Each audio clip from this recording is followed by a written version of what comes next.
Bismillahirrahmanirrahim. Alhamdulillah. Wassalatu wassalamu ala Rasulillah.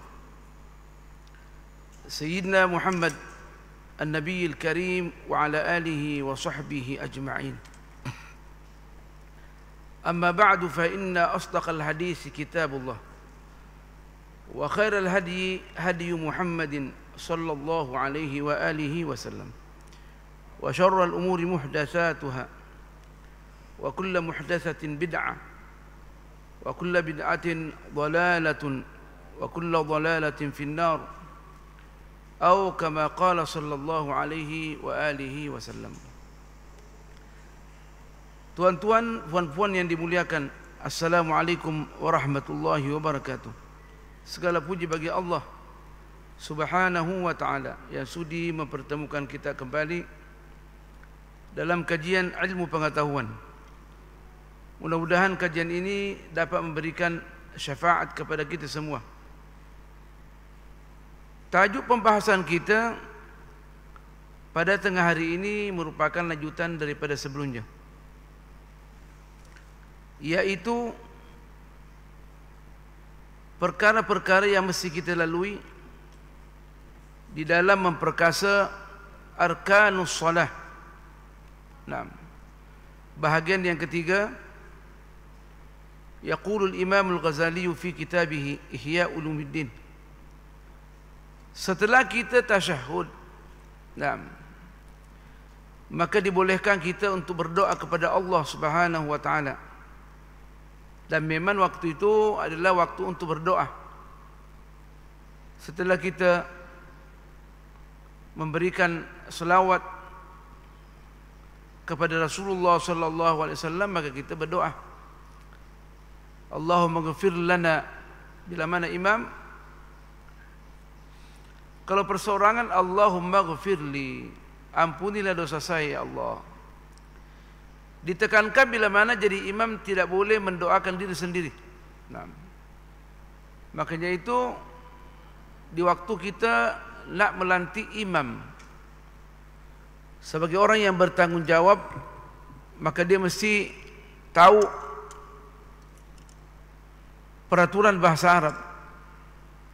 Bila mana seorang Allahumma ghfirli, bila mana dia mewakili jamaah Allahumma ghfir lana, dianggap perkara itu bila mana dia hanya mendoakan dirinya adalah makruh. Makruh maksudnya dia tak dapat pahala. Nah, dia akan bermasalah dengan Allah Subhanahu wa ta'ala. Dan ditekankan waktu kita nak salam, kita ditekankan supaya berlindung kepada Allah daripada lima perkara. Daripada fitnatul dajjal, fitnah api neraka didahulukan sebab itu yang paling berat. Kemudian fitnah kubur, yang mana fitnah kubur ini bila mana kita sukses, maka perjalanan seterusnya lebih mudah daripada sebelumnya. Jadi fitnatul kubur menentukan apakah kita lulus atau tidak lulus. Makanya itu perlu kita mempelajari pertanyaan-pertanyaan yang akan dilontarkan oleh Munkar wa Nakir. Yang utamanya kata ulama, mar rabbuka, siapa Tuhanmu? Orang kata mudah je, betul mudah, tetapi yang menjawab adalah amalan kita. Ini kita sudah bincangkan nih.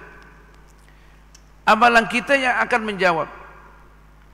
Amalan kita berbentuk manusia yang handsome. Kalau perempuan, berbentuk perempuan yang cantik.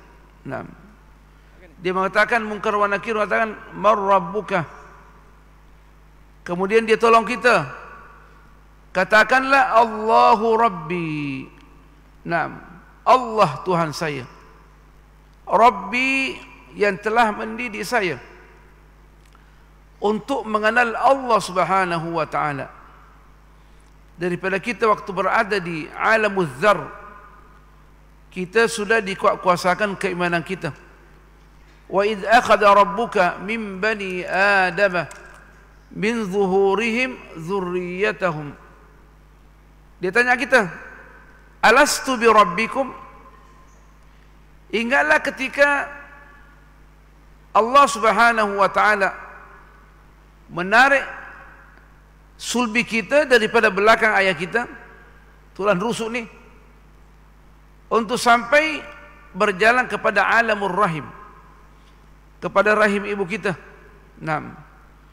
Setelah itu, sewaktu ditiupkan ruh, diberikan persaksian kepada kita, alastu bi rabbikum, bukankah saya Tuhan kamu? Kita menjawab di alamul arwah, qalu bala syahidna, kami bersaksi ya Allah, tidak ada Tuhan yang patut saya sembah kecuali Allah Subhanahu wa taala. Makanya itu, untuk lebih mengenal Allah Subhanahu wa taala, sewaktu kita keluar daripada perut ibu kita, kita mesti mencari orang alim. Kalau ayahnya alim, alhamdulillah. Kalau tak, cari orang alim untuk memperingatkan balik kepada roh kita meskipun baby, untuk mengazankan di telinga kiri kanan, merupakan kesimpulan Islam, dan qamat di telinga kiri, Allahu Akbar, Allahu Akbar, macam azan biasa. Mesti diazankan supaya kesimpulan ini akan dibawa sampai mati. Terutamanya asyhadu an la ilaha illallah, asyhadu an la ilaha illallah. Dia bersaksi bahawa tiada Tuhan yang patut disembah kecuali Allah Subhanahu wa taala. Wa asyhadu anna Muhammadar Rasulullah. Wa asyhadu anna Muhammadar Rasulullah. Setelah itu kita qamat telinga kiri dan berdoa seperti biasa. Supaya anak ini terlindung daripada godaan syaitan di dalam perjalanannya menuju kepada Allah Subhanahu wa taala, dan dia akan ingat-ingat apa yang dilantungkan oleh Al-Bilal, tukang azan ni. Sangat penting. Makanya itu, sewaktu dia sudah dewasa, dia diperdengarkan kembali kata-kata azan ini yang merupakan kalimatun fitriyah, kalimah yang membawa keimanan yang sempurna, yang jernih, fitriyah. Seorang sahabat waktu Rasulullah sallallahu alaihi wasallam nak ke masjid, dia mendengarkan seorang sahabat mengulang-ulang apa yang dikatakan tukang azan. Kata Rasulullah sallallahu alaihi wasallam, bila mana dia yakini apa yang diulang-ulang, masuk syurga. Maksudnya dijamin masuk syurga. Jadi itulah pentingnya waktu azan kita diam. Kita waktu azan ini memang akan digoda oleh syaitan. Waktu azan itulah kita sibuk berbicara, sibuk cerita tentang dunia. Kata sahabat, kata Rasulullah sallallahu alaihi wasallam, para alim ulama, sudah terbukti kalau orang azan kita bercakap, biasanya mendapat su'ul khatimah wal iyadu billah. Jadi kita mesti berhati-hati, terutama waktu dia mengatakan asyhadu an la ilaha illallah wa asyhadu anna Muhammadar Rasulullah. Kita ulang juga, wa ana asyhadu an la ilaha illallah wa ana asyhadu anna Muhammadar Rasulullah.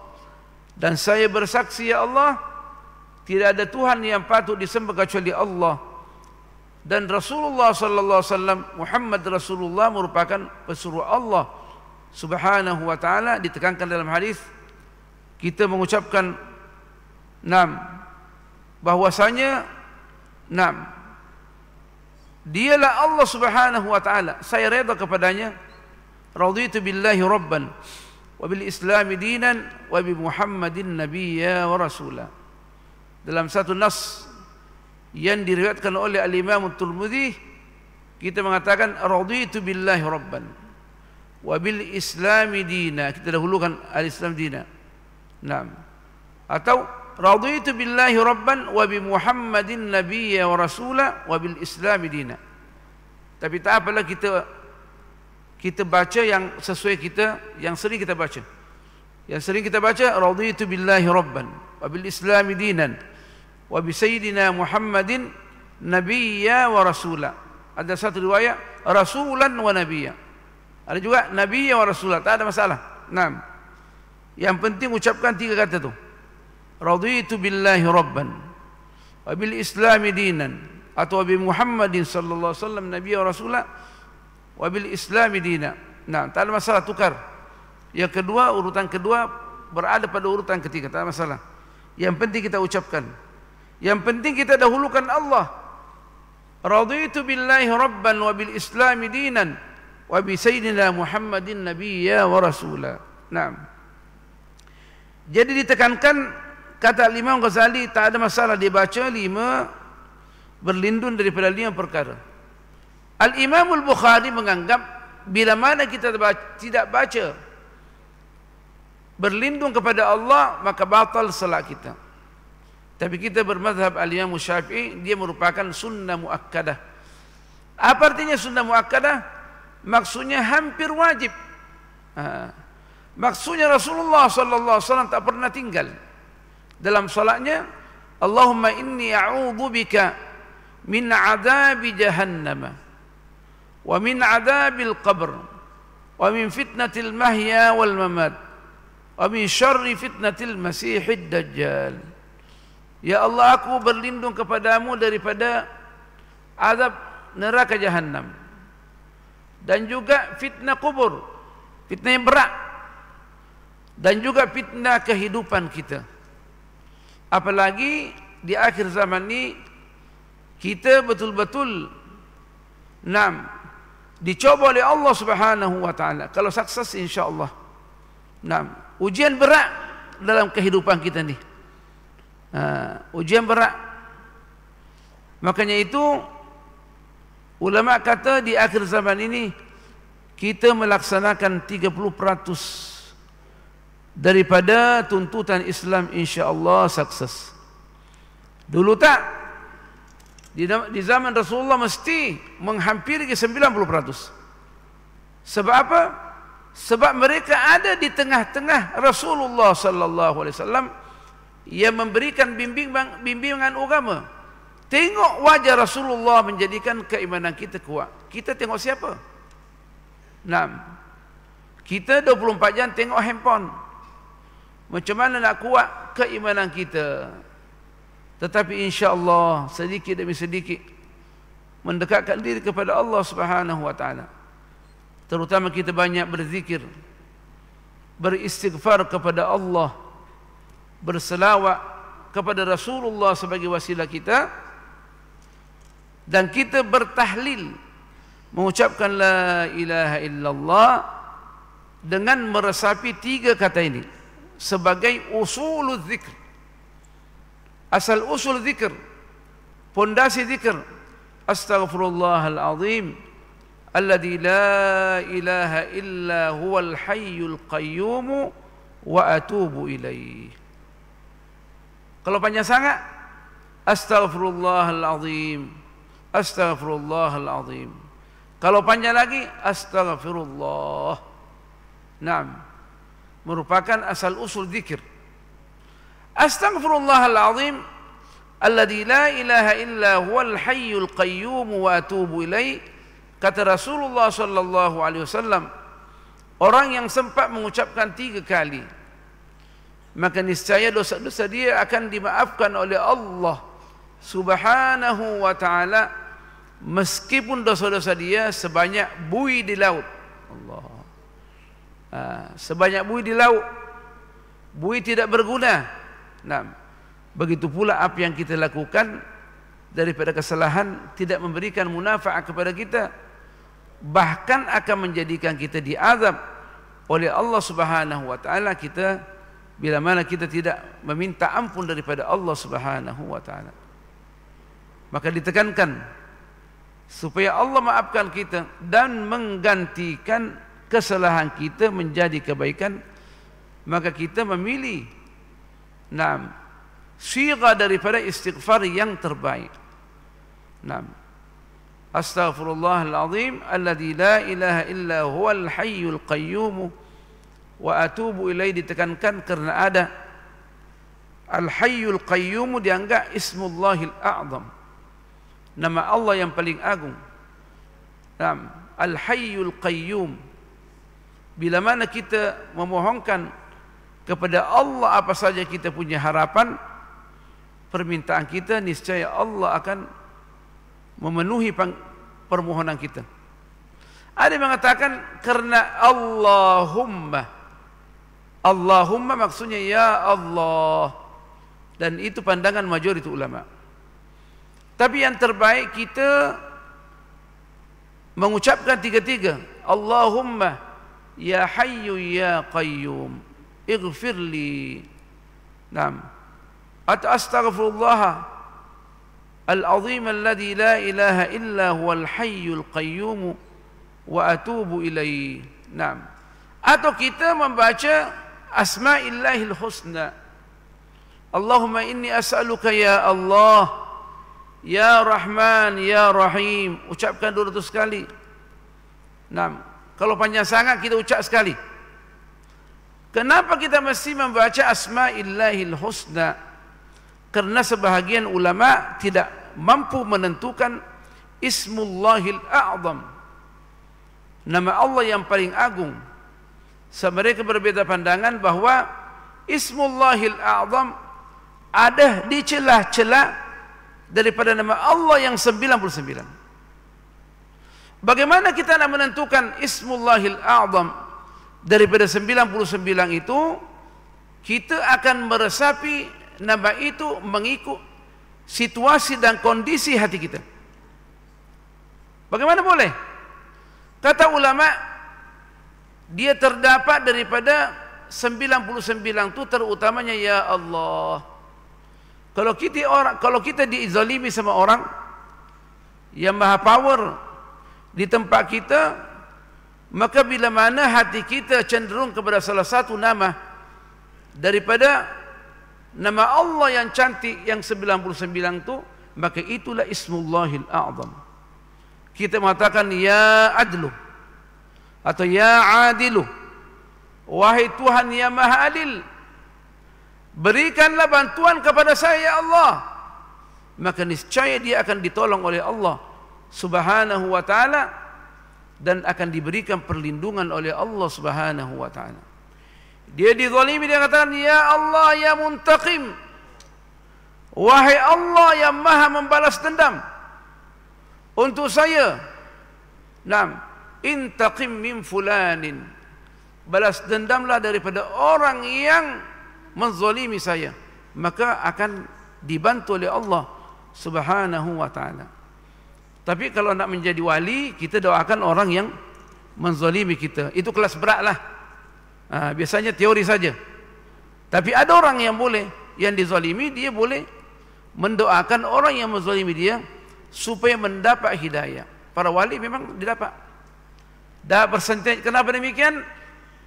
Kerana kalau dia mendoakan orang, kata Imam Sya'rani, dan orang itu mendapat petunjuk, maka setiap apa yang diamalkan, dilakukan, dia mendapat persentage. Ya Allah, berikanlah dia hidayah ya Allah untuk kembali kepadamu. Dan doanya akan diterima oleh Allah. Orang itu mendapat hidayah. Anak-anaknya mendapat hidayah, cucunya mendapat hidayah, cicitnya mendapat hidayah, maka dia juga mendapat persentage daripada hidayah itu. Itu hebatnya wali. Tapi kita tergesa-gesa. Rasulullah sallallahu alaihi wasallam waktu pergi ke Taif, ahlu Taif melempari Rasulullah sallallahu alaihi wasallam, budak-budak mereka melempari batu Rasulullah sallallahu sampai keluar darah. Datanglah malaikat menggoda Rasulullah sallallahu alaihi wasallam supaya mengapi orang-orang yang musyrik ini, supaya ditenggelamkan oleh Allah Subhanahu wa taala. Dia kata, "Tidak, saya tenggelamkan mereka." biar aku tenggelam ke mereka. Rasulullah mendoakan, la'alla Allah yukhrij min aslabihim man yu'minu billah. Mudah-mudahan Allah mengeluarkan daripada sulbi mereka yang dapat beriman kepada Allah, tentunya juga mengikuti ajaran Rasulullah sallallahu alaihi wasallam. Kalau Rasulullah mendoakan ahlu Taif, maka mampuslah ahlu Taif. Sekarang ahlu Taif semuanya sudah Islam. Ahlu Taif tidak ada yang keluar dari Islam, semua beragama Islam nih. Jadi berapa banyak persentase Rasulullah sallallahu alaihi wasallam dapatkan daripada umatnya yang mengikuti jejak Rasulullah sallallahu alaihi wasallam.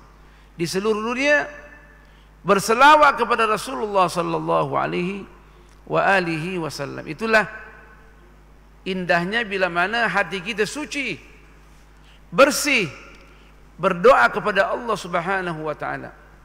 Dan ingat tuan-tuan, hati ini Allah hanya terima bila mana dia bersih. Innama yataqabbalullahu minal muttaqin. Sesungguhnya Allah itu hanya menerima daripada orang yang bersih hatinya, yang bertakwa. Tingkatan takwa yang tinggi adanya hati kita suci. Makanya itu ahlu tariqah wa ahlu sufiyah, dia punya pekerjaan senantiasa membersihkan hatinya. Sebab hati yang tidak bersih susah untuk menghadap Allah Subhanahu wa taala.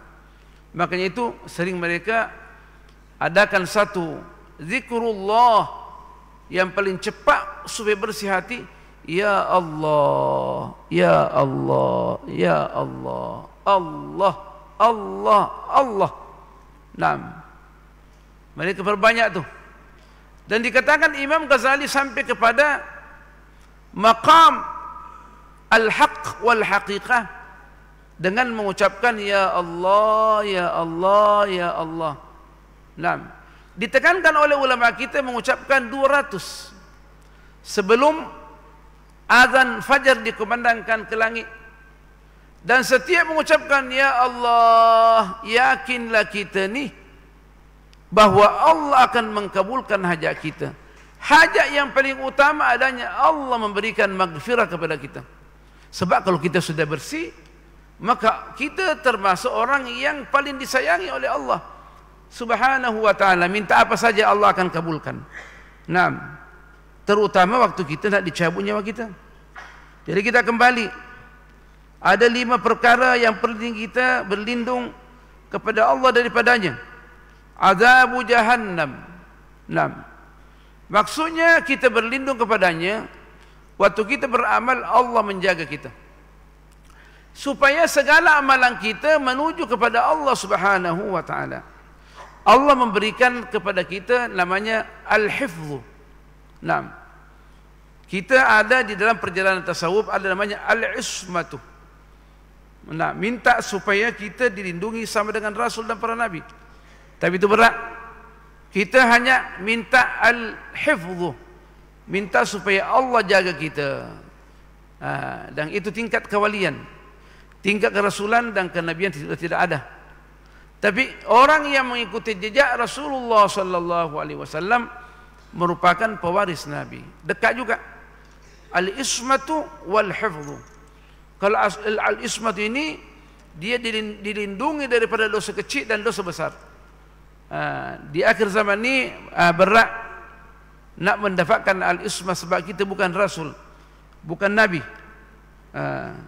Kita hanya nak sampai kepada peringkat kewalian. Itu pangkat yang tertinggi sekarang ni. Peringkat kewalian. Mintalah. Nah, Rasulullah mengajarkan kepada kita, dianggap ini sunnah muakkadah, berlindung kepada 5 perkara daripada azab jahannam dan azab kubur dan azab kehidupan sehari-hari kita, fitnatil mahya wal mamat, dan fitnah waktu kita nak berjumpa dengan Allah Subhanahu wa taala. Mintalah supaya Allah berikan perasaan di dalam hati cinta untuk berjumpa dengan Allah. Allahumma inni as'aluka hubbak. Aku minta kepadamu ya Allah supaya saya mencintai kamu. Engkau pun mencintai aku. Wa hubba liqa'ik. dan rindu untuk berjumpa dengan Allah Subhanahu wa taala. Terutama tu kita nak dicabut nyawa, kita ada perasaan rindu nak berjumpa dengan Allah Subhanahu wa taala. Itu menunjukkan kesempurnaan keimanan. Minta daripada Allah untuk berjumpa dengan Dia. Bila mana Allah Subhanahu wa taala mencintai seseorang, Dia akan percikkan dalam hatinya cinta kepada Allah. Dia melihat dunia ini tidak ada arti. Yang ada arti adalah kehidupan bersama dengan Allah Subhanahu wa taala. Maka berdoalah, Allahumma inni as'aluka hubbak wa hubba man yuhibbuk. Aku minta ya Allah supaya dapat mencintai Engkau dan dapat mencintai untuk berjumpa denganmu ya Allah. Maka Allah akan mencintai kita. Naam. Sewaktu dicintai, maka Allah akan memudahkan kita boleh mengucapkan la ilaha illa ant. Tidak ada Tuhan kecuali Engkau ya Allah. Ashhadu an la ilaha illallah wa ashhadu anna Muhammadar Rasulullah. Jadi kita sewaktu berlindung kepada Allah supaya Allah menjaga kita daripada jalan mengantar kepada neraka jahanam. Kita sebutkan ni, dan azabil qabr, dan azab dan fitnah kehidupan sehari-hari, dan fitnah mati ini, dan yang paling berat fitnatil masihid dajjal. Tidak ada rasul dan tidak ada nabi melainkan mewasiatkan umatnya supaya senantiasa waktu salat berlindung daripada fitnatil masihid dajjal. Sebab kalau kita sempat rokok dan sujud kepadanya, berarti keimanan kita tidak sah. Nah, tidak akan menyembah dan tidak akan sujud kepada Allah. Mereka sudah tahu bahawa Dajjal akan datang pada akhir zaman daripada umat Rasulullah sallallahu alaihi wasallam. Tetapi para rasul dan para nabi juga berlindung. Meskipun Dajjal itu tidak akan dilepaskan daripada rantai dia di akhir zaman, kecuali di zaman Rasulullah, akhir umat Rasulullah SAW. Tapi toh mereka juga berlindung daripada fitnatil masihid dajjal. Fitnah masihid dajjal ini, dia akan muncul sesudah Al-Imamul Mahdil Muntazar. Al-Imamul Mahdil Muntazar, terlalu banyak riwayat yang menceritakannya. Ada yang hadis palsu, ada yang hadis sahih, ada hadis hasan. Tapi dia adalah mutawatir. Dia akan muncul dan menguasai dunia ini setelah Al-Imam Mahdi berkuasa sebanyak 7 tahun. Dalam riwayat kalau dia lebih dari itu, paling banyak 9 tahun. Lepas itu akan dilepaskan Dajjal alaihi minallahi la'nah. Dajjal hanya memerintah 40 hari je. Hari yang pertama sama dengan setahun. Matahari terbit selama setahun, dan dia akan menjelajah seluruh dunia mengaku Tuhan. Barang siapa yang menyembah dia, maka akan dimasukkan di surganya, dan dijauhkan daripada nerakanya. Rasulullah sallallahu alaihi wasallam wasiatkan umatnya, waktu diancam dengan nerakanya, maka pilihlah nerakanya, sebab di situ terdapat air yang jernih, yang sedap diminum. Memanglah api meluap-luap. Diancam kita, kalau tak tunduk kepada aku masukkan dalam neraka. Pilih neraka. Karena waktu kita dimasukkan di api neraka, di sebalik itu terdapat air yang jernih, minuman yang cantik. Dajjal sendiri tidak tahu bahawa neraka dia adalah syurga. Dia tak tahu. Dan syurga dia adalah neraka. Waktu dimasukkan, masuk neraka sampai kiamat. Waktu masuk neraka dia adalah syurga, sampai berjumpa dengan Allah Subhanahu wa taala. Dia mengaku Tuhan. Dia punya tinggi tidak seimbang dengan lebar badan dia. So, dia boleh jalan di jalan, tak cukup jalan karena dia luas dia punya badan. Sehingga orang tengok dari jauh, orangnya pendek. Padahal orangnya sangat tinggi.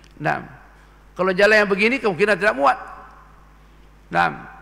Antara dua kening dia tertulis kafir. Untuk menguji keimanan kita di dalam hadis, kalaulah kita boleh baca antara dua kening dia tertulis kafir,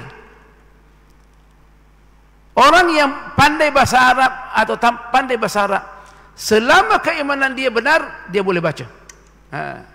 Ada mengatakan tertulis kaf fa ra, kafara. Tapi yang banyak riwayat, yang banyak kita pelajari, dia tertulis kaf alif, kafir.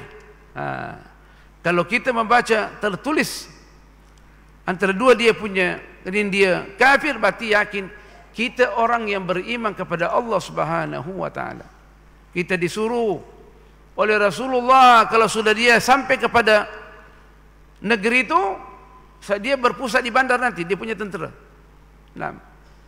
Akan mengarahkan tenteranya ke pelosok-pelosok untuk menangkap orang-orang yang tidak ikut dengan dia. Tapi Rasulullah sudah ajarkan kita membaca 10 ayat daripada suratul Kahfi, daripada awal suratul Kahfi, dan 10 ayat daripada akhir suratul Kahfi. Maka walaupun bagaimana tentera dia kuat, dia tidak boleh menangkap kita, dan tak boleh memperdaya kita, dan tak boleh melihat kita. Makanya itu ulama menasihatkan, kalau seandainya di samping rumah kita dia berjalan, maka banyaklah baca 10 ayat daripada suratul Kahfi dan 10 ayat daripada akhir suratul Kahfi. Dan jangan berani tengok buka kita punya jendela, sebab buka jendela boleh diseret kita. Dia power luar biasa. Yang penting kita banyak berzikir pada waktu itu. Dan zikir itulah yang boleh menanggulangi kehidupan kita. Minuman tidak ada, makanan tidak ada, semua di sisi Ad-Dajjal, Masih Ad-Dajjal. Ambil makanan dari mana? Pada waktu itu, maka itu ulama kita mengajarkan yang dikatakan zikru akhiriz zaman. Zikru akhiriz zaman, zikir pada akhir zaman, terutama waktu Dajjal sudah dilepaskan oleh Allah. Jadi zikir itulah yang memberikan kekuatan kepada kita, meskipun tidak makan, tapi Allah kuatkan kita. Hari yang pertama sama dengan setahun, kata Rasulullah sallallahu alaihi wasallam. Sahabat mendengarkan, bagaimana kita nak salat ya Rasulullah? Dia kata mestilah mentakdirkan sekian jam lepas subuh adalah sembahyang zuhur, sekian jam sesudah zuhur adalah asar. Begitulah berputar selama setahun. Kita takdirkan, bagi saya orang yang memang yang menjaga salat, Allah akan membantu dia untuk melaksanakan salat pada waktunya. Jadi kita perlu bimbang, selama kita ni menjaga waktu salat jemaah, maka Allah akan melindungi kita. Kita di masjid jangan keluar. Dan dia tak akan masuk masjid selama kita berzikir. Selama kita berzikir, kemungkinan dia lalu di hadapan kita, dia tak tengok kita. Karena powernya membaca 10 ayat daripada suratul Kahfi dan membaca 10 ayat daripada akhir suratul Kahfi. Makanya itu Rasulullah SAW tidak meninggalkan membaca suratul Kahfi pada malam Jumat dan hari Jumat, supaya kehidupan kita bersinar daripada Jumat ke Jumat yang akan datang. Supaya kita dilindungi oleh Allah daripada dajjal-dajjal kecil sebelum munculnya dajjal-dajjal yang besar. Dajjal-dajjal yang kecil adalah dajjal-dajjal yang mengaku sebagai Tuhan. Meskipun dia tak mengatakan Tuhan, tapi dia menganggap dirinya segala-galanya, yang mengatur dunia ini. Meskipun dia mengatur dari segi politik, dia mengatakan saya adalah segala-galanya, mesti tunduk kepada peraturan aku. Itu dajjal juga. Jadi kita insyaAllah dengan membaca wirid ini, maka Allah akan menjauhkan kita dari fitnatil Masihid Dajjal. 5 benda yang perlu kita berlindung kepada Allah Subhanahu wa taala. Dan riwayat yang sahih adalah Allahumma inni a'udzubika min adzabi jahannam. Sebab kita dulu waktu belajar di sekolah rendah, kita dahulukan azabil qabr. Waktu kita sekolah rendah kita baca, Allahumma inni a'udzubika min azabil qabr wa min azabin nar. Di sini min azabi jahannam. Wa min fitnatil mahya wal mamat wa min fitnatil masihid dajjal. Hadis yang sahih yang diriwayatkan oleh Imam Bukhari, Allahumma inni a'udzubika min azabi jahannam wa min azabil qabr wa min fitnatil mahya wal mamat wa min syarri. Naam. Dan berlindung kepada kejahatan yang sangat. Min syarri fitnatil masihid dajjal. Orang yang paling dilaknat oleh Allah, yang mempunyai kekuasaan selama 40 hari saja. Hari yang pertama sama dengan setahun, hari kedua sama dengan sebulan, hari yang ketiga sama dengan seminggu 7 hari, hari yang keempat sama dengan hari-hari kita, sampai 40 hari. Nah, setelah itu akan datang Sayyiduna Al-Masih alaihissalam, Sayyidina Isa alaihissalam, untuk memberikan bantuan kepada Al-Imamul Mahdil Muntadhar. Nah, dan waktunya sudah dekat. Kedatangan Al-Imam Mahdil Muntadhar, waktunya sudah dekat. Bila ke waktunya, sebagaimana Rasulullah ajarkan kepada kita, dia akan datang sewaktu umat Islam dibantai di mana-mana. Kita di Malaysia tak tengok pun orang dibantai, tapi saudara kita dibantai di mana-mana, di India di mana-mana dibantai tiap-tiap hari, disembelih saudara kita. Tidak diberikan kesempatan untuk bernapas. Makanya itu dia akan muncul untuk menyelamatkan umat Rasulullah sallallahu alaihi wasallam. Setelah 7 tahun Masih Dajjal akan turun. Merupakan fitnah yang paling besar di dalam kehidupan kita. Lepas itu Sayyidina Isa alaihissalam, Sayyidina Isa alaihissalam akan turun membawa 2 message. Yang pertama untuk menghapuskan sistem gereja. Itu yang disyarahkan di dalam hadis yang sahih. Pertama, dia hapuskan, dia ratakan gereja. Yang kedua adalah untuk membunuh semua babi. Itu menunjukkan bahwa pada waktu itu tidak ada rumah ibadat yang sahih, hanya ada masjid sahaja. Tidak ada namanya binatang yang paling haram, yaitu babi.